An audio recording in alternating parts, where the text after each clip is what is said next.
जय हिंद दोस्तों। बहुत बड़ी खुशखबरी चल के आ रही है। सरकार ने बड़ी कदम, जी हाँ, सरकार ने 59 चीनी ऐप्स बैन कर दिए हैं, जिसमें TikTok, UC browser, share it और कैम स्कैनर जैसे फेमस ऐप्स भी शामिल है। अब दोस्तों सवाल ये उठता है कि क्या ये कानूनी तौर पर सही है?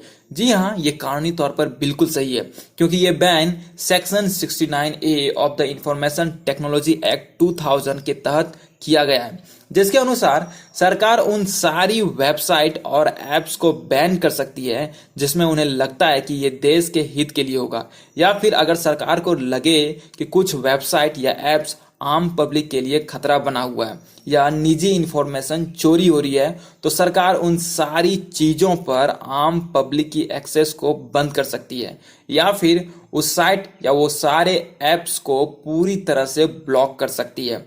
अब दोस्तों, भारत के टेक्नोलॉजी एंड इंफॉर्मेशन मिनिस्टर ने कहा है कि उन्हें काफ़ी सारी शिकायतें मिली है चाइनीज ऐप्स को लेके, और साथ में कंप्लेन भी मिली है कि मोबाइल ऐप्स का मिसयूज हो रहा है और कुछ ऐप्स यूजर्स मतलब आम पब्लिक की निजी जानकारी चोरी कर रही है और वो जानकारी पर कोई दूसरा एक्सेस कर रहा है। दोस्तों, उसकी लोकेशन इंडिया के बाहर भी दिखाया जा रहा है, और क्योंकि ये सारे इंडिया के हित में नहीं है, तो इसलिए ये सारे वेबसाइट्स और ऐप्स को बैन किया जा रहा है।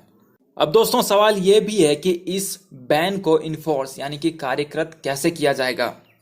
सरकार उन सभी इंटरनेट प्रोवाइडर्स को नोटिफाई करेगी कि उसे ब्लॉक किया जाए, और दोस्तों यूजर सब बहुत जल्द मतलब यूजर्स लोग को बहुत जल्दी ही एक मैसेज देखने को मिलेगी जिसमें साफ साफ लिखा होगा कि ये ऐप सरकार के आदेश पर बैन किया गया है, यानी कि कर दिया गया है, या उन सभी ऐप्स पे असर करेगी जिसे चलाने के लिए इंटरनेट चाहिए। जी हाँ दोस्तों, ये उन सारे ऐप्स पे असर करेगा जो इंटरनेट चाहिए, जिसे चलाने के लिए इंटरनेट चाहिए, जैसे कि टिकटॉक हो गया, यूसी ब्राउजर हो गया, और भी बहुत सारे ऐप्स हैं जिसे चलाने के लिए इंटरनेट की जरूरत पड़ती है।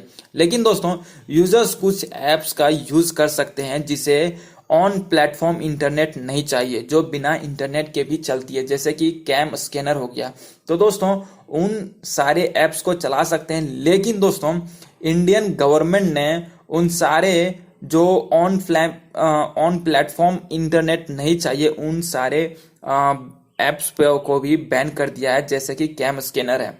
दोस्तों यहाँ पे हम एक आपको तस्वीर दिखाएंगे जिसमें बैन किए गए उन सारे 59 ऐप्स की लिस्ट है, तो आप वीडियो को पॉज करके देख सकते हैं। दोस्तों कुछ ऐसे भी सवाल हैं जैसे कि इस बैन का क्या प्रभाव होगा। इस लिस्ट में कुछ ऐप्स बहुत ही ज्यादा पॉपुलर थे, जैसे टिकटॉक, हेलो ऐप एटसेट्रा।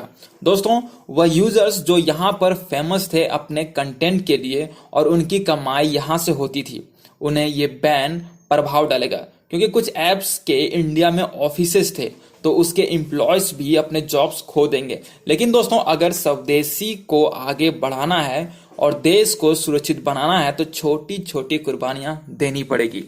दोस्तों टिकटॉक पहले भी बैन हो चुका था, लेकिन टिकटॉक फिर से वापस आ गया था। इसी के लिए अब क्वेश्चन ये है दोस्तों कि क्या बैन परमानेंट होगा।